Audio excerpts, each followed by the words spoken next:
Mate, would you put your foot into somebody's Birkenstock that has sweaty old toe prints and jam in there? I wouldn't. Obviously, you don't know me very well. You had me at jam. Yuck. How the hell did you get into comedy? How did that come about? Comedy is actually very popular in Ethiopia. Oh, wow. No, it's not. It's marathon running. I tell you that all the time. Had you there, didn't I? You really did. They don't even consider it as a job. They think I'm a clown. They're like, does he run? Is he a running clown or just standing clown? And my mum has to explain, I'm just a standing clown. And so they think I'm a lazy Ethiopian. He stands around while everyone else wins marathon.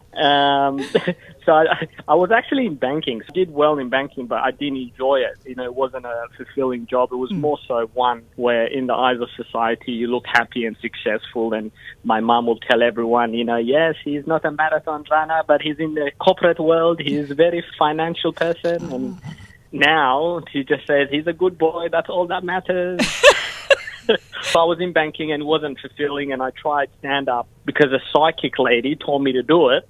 You know those psychic people, they don't know what they're talking about until they do. And she bloody knew what she was talking about because I did 5 minutes on stage. And I just can't explain the feeling that I experienced. Saying something, creating something at a time in my life where I felt invisible and, you know, I didn't have a purpose. And every day I was just getting up, doing bugger all, something that wasn't meaningful. And then to be on stage, to say something, to create that feeling where people laughed, clapped, and just looked at me in a way that just made me feel seen, heard, and appreciated. I was like, this is what I want to do for the rest of my life.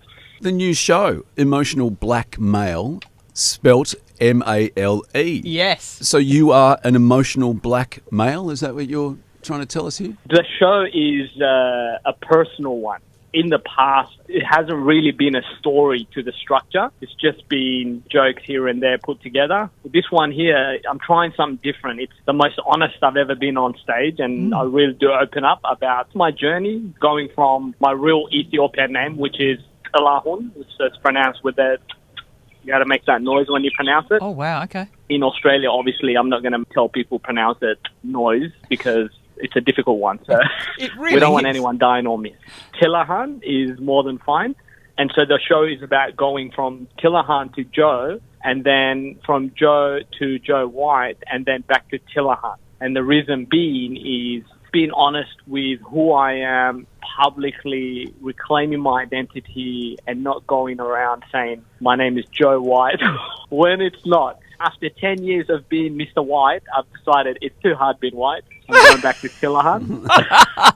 It's a personal journey. You're really opening up. And for a comedian, that's quite a hard gig, I would imagine. Yeah, because it's not therapy, it's comedy, you know, so you want to make it funny. So I've made it funny. You know, I talk about being a new dad. Like, if you guys don't know, I've got a 8-month-old, so she's half Ethiopian and half Maltese. Oh, Leilani. So I've got Leilani. I've got a little Malteser at home. And, I love Maltesers. Yeah, every once in a while I just take a bite from her head and I just go, Oh, you're a biter because I'm a sucker. She's so cute. I just can't stop kissing and cuddling her. Oh my God. When I come home from tours, the first thing I do, Melissa, my partner, will come running to give me a hug, and I just duck and go straight to Leilani.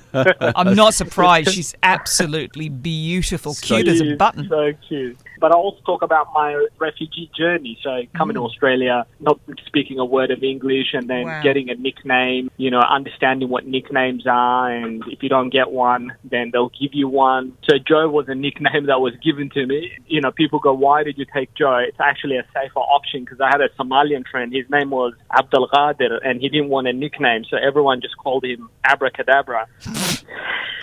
And so, I was like, I'll take Joe. Thank you very much. Maybe I'm reading too much into it here, but... You're reading too much. I believe the meaning of your birth name, Tilahan, is shelter. And in a way, your adopted name, Joe, kind of became a shelter. You've built this character of Joe White. So do we now ditch that? Are you no longer Joe? Is this the end of Joe at the end of this tour and then you're back to Tillahan, or are we keeping Joe 100%. White? So this is my last performance as Joe White. After this tour, I'll be performing as Tillahan Halu. I'm not ashamed of Joe. You know, Joe and Joe White, it's human nature. You know, we cling into whatever we can to stay afloat when we're in the deep end. And so when I first came to Australia, the whole situation, I found myself in not being able to speak the language, going from a homeless, living on the streets and eating out of bins to survive, single mom, 6 kids, to now we have our own place and Centrelink was looking after us. Wow. We became instant millionaires pretty much. And it was a lot for an 11-year-old kid. When they gave me a nickname, the look on their faces, the feeling of being accepted, all that was what I wanted. And so I cling onto Joe. And so now in the journey, I've realised not everyone's going to love you and some people are going to hate you.